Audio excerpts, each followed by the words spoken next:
Grand news में आपका स्वागत है। मैं हूं आपके साथ रिया, शहर की तमाम छोटी बड़ी खबरों के साथ। आइए रुक करते हैं आज की हेडलाइंस की ओर।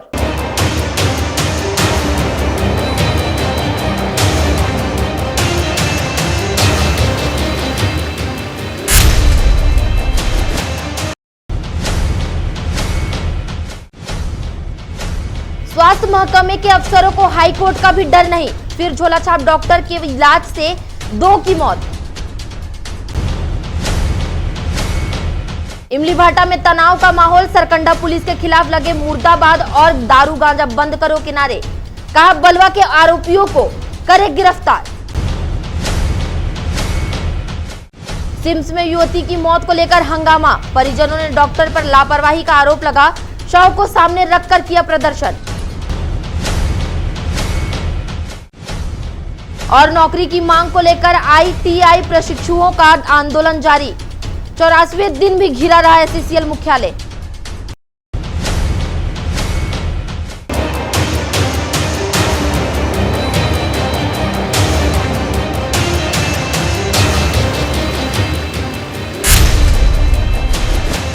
आइए देखते हैं खबरें विस्तार से। और इधर स्वास्थ्य महकमे के अफसरों को हाईकोर्ट का भी डर नहीं। 2 साल पूर्व कोर्ट के आदेश पर बंद कराया गया झोलाछाप डॉक्टरों के मौत का बाजार फिर से खुल गया है।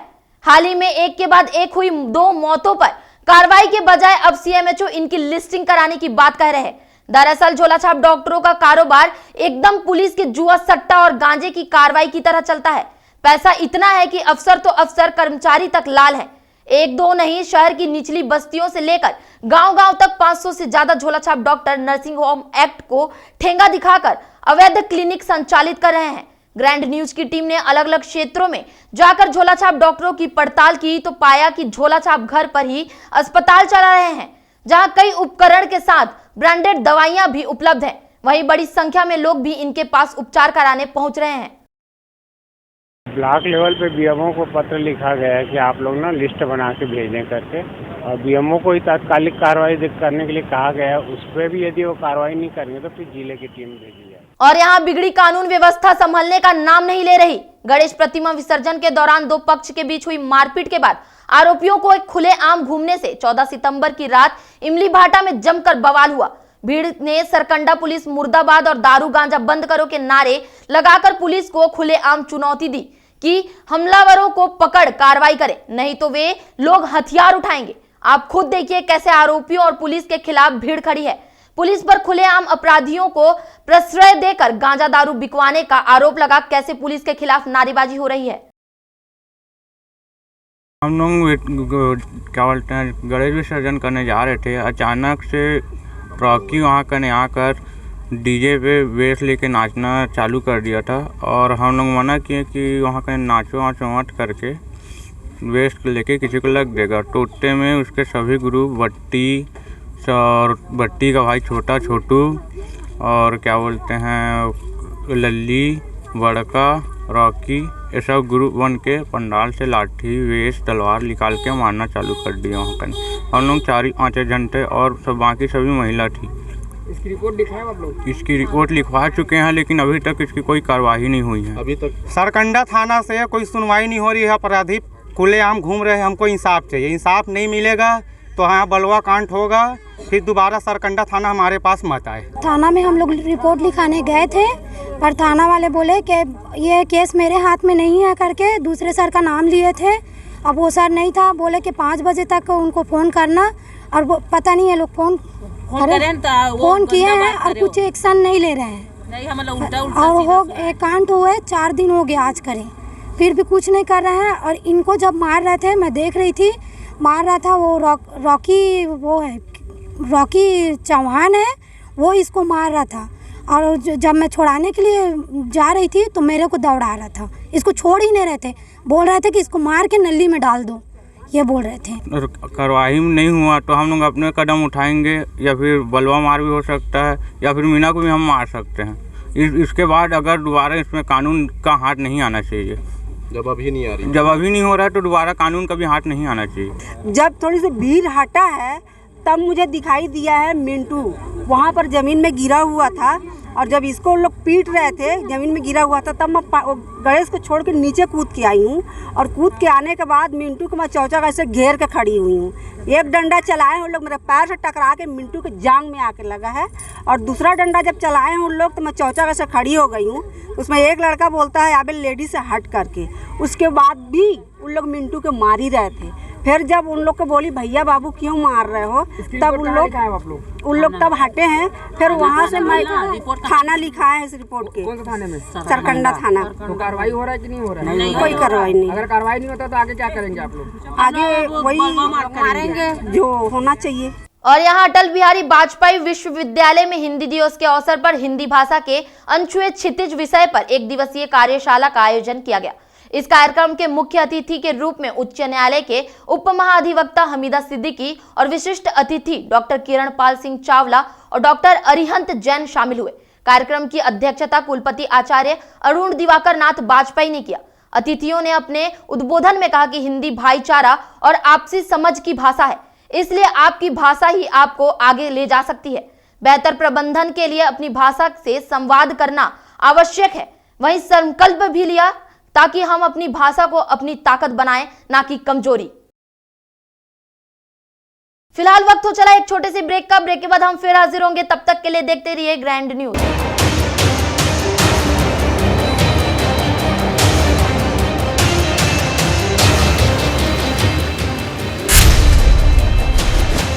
कृमि से छुटकारा, सेहतमंद भविष्य हमारा। राष्ट्रीय कृमि मुक्ति दिवस 9 सितंबर से 14 सितंबर तक अपने 1 साल के बच्चे से लेकर 19 साल तक के किशोर किशोरियों को कृमि नियंत्रण की दवा जरूर खिलाएं। ये दवाई स्कूलों और आंगनबाड़ी केंद्रों में निःशुल्क खिलाई जाएगी। जो बच्चे छूट जाएं, उन्हें 14 सितंबर 2022 मौकफ दिवस के दिन दवाई जरूर खिलाएं। जिला स्वास्थ्य समिति, राष्ट्रीय स्वास्थ्य मिशन जिला मुंगेली द्वारा जनहित में जारी।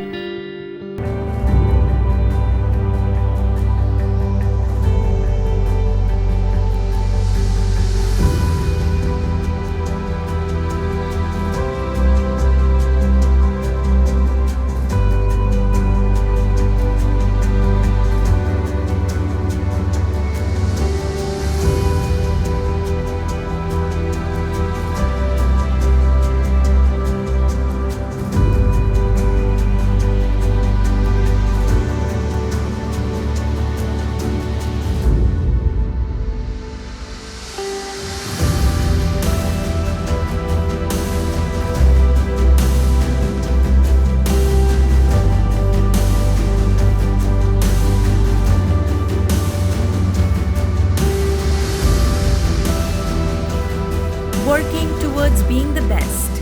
Visit Chokse Group of Colleges, Bilaspur.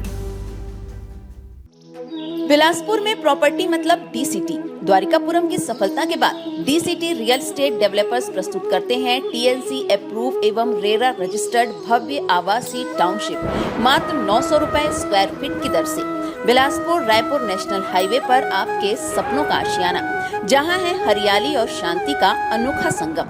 Bilaspur में पहली बार एक ही कॉलोनी में 9 मनमोहक गार्डन, कॉलोनी के अंदर 60 फीट की मुख्य सड़क व 30 फीट की आंतरिक सड़क, चारों ओर बाउंड्री वॉल से घिरा सुरक्षित कैंपस, बच्चों के लिए प्ले एरिया के साथ नर्सरी स्कूल, शॉपिंग मॉल व क्लब हाउस की सुविधा,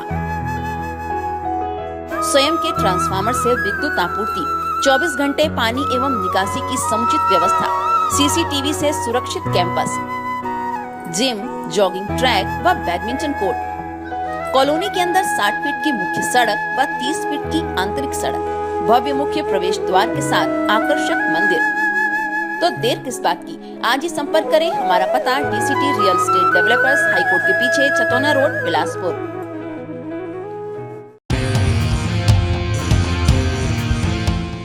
मंजिलें हों चाहे जितने, पर राह सबकी एक। डॉक्टर CV रमन यूनिवर्सिटी, करगी रोड, कोटा, बिलासपुर।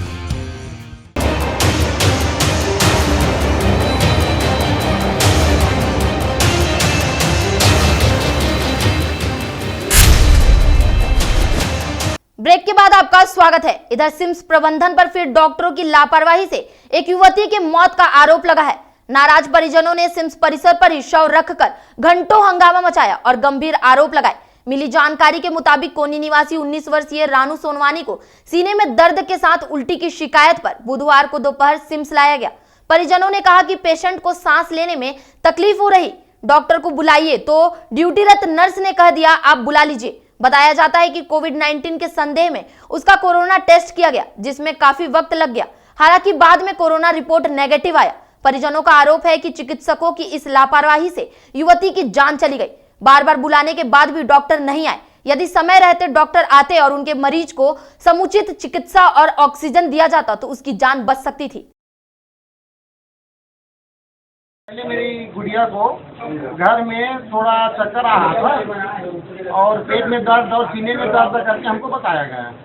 मैं गांव के कोनी हमारा गांव के एक डॉक्टर के पास ले गया था, तो वो ब्लड उनका चेक हुआ 3 प्रकार का, जिसमें वो बताया कि खून में कुछ इंफेक्शन है, 9 ग्राम उनका खून है। ठीक है, उनके बाद लाने के बाद उनको थोड़ा आराम नहीं लगा तो हम लोग रुपेश अग्रवाल के पास ले गए थे आज, मतलब कल शाम को। तो रुपेश अग्रवाल के यहाँ भी पेशाब उसाब चेक हुआ, एक तरह चेक हुआ तो एक तरह में बता रहा था रुपेश अग्रवाल के कुछ हार्ट ज़्यादा चल रहा है। वो एक डॉक्टर के पास रिफर किया, वो हमारे बजट से बाहर था, तो हम लोग सिम्स चले आए। सिम्स लाने के बाद भर्ती कागज बनाने के बाद तीसरा मंजिल में हम लोग उसको शिफ्ट किए।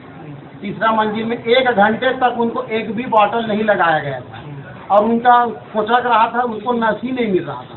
मैं कुछ ऊंचा आवाज में बात किया तो दूसरा मतलब नर्स से बुला के फिर उसको 2-3 बॉटल लगाए। उनके बाद सीधा यहाँ शिफ्ट कर दिए।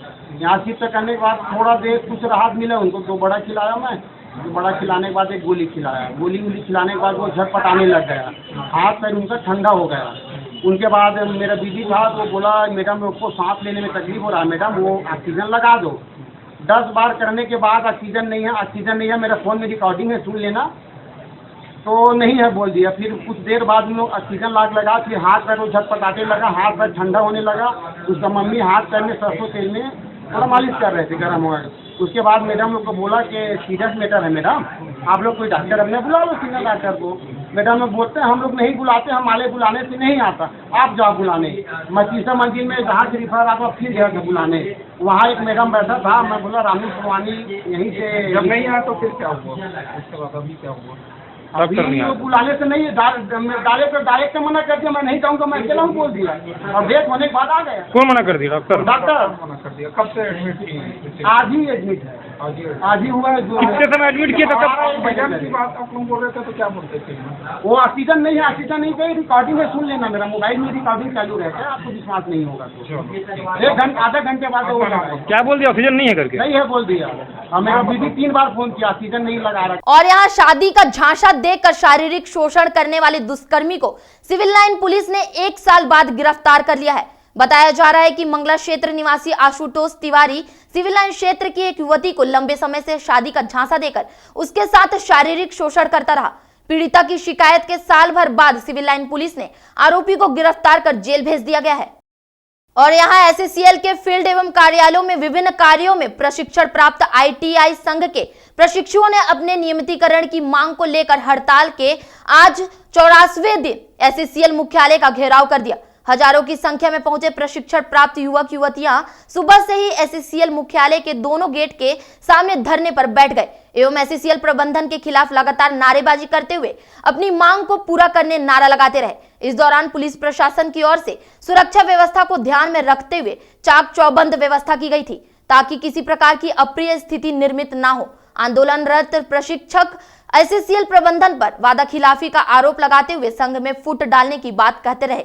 मालूम हो कि इससे पहले भी आईटीआई प्रशिक्षु संघ द्वारा एसएससीएल मुख्यालय का घेराव किया गया था।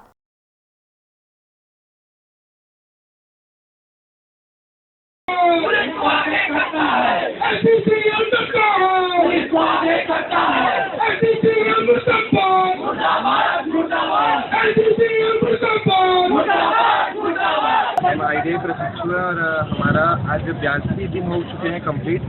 आज 43वां दिन है और हम लोग यहाँ पर अनिश्चितकालीन धरना पर बैठे हुए थे और इनकी तरफ से एक सकारात्मक पहल किया भी गया कि हमको आउटसोर्सिंग में रोजगार दिया जाएगा। यही आश्वासन दे करके हमारा भूख हड़ताल को लोग खत्म किए थे और हड़ताल हटाने के लिए भी बोले, लेकिन हम लोग हटाए नहीं और हम लोग यही देखना चाह रहे थे कि कब तक हमको देगा।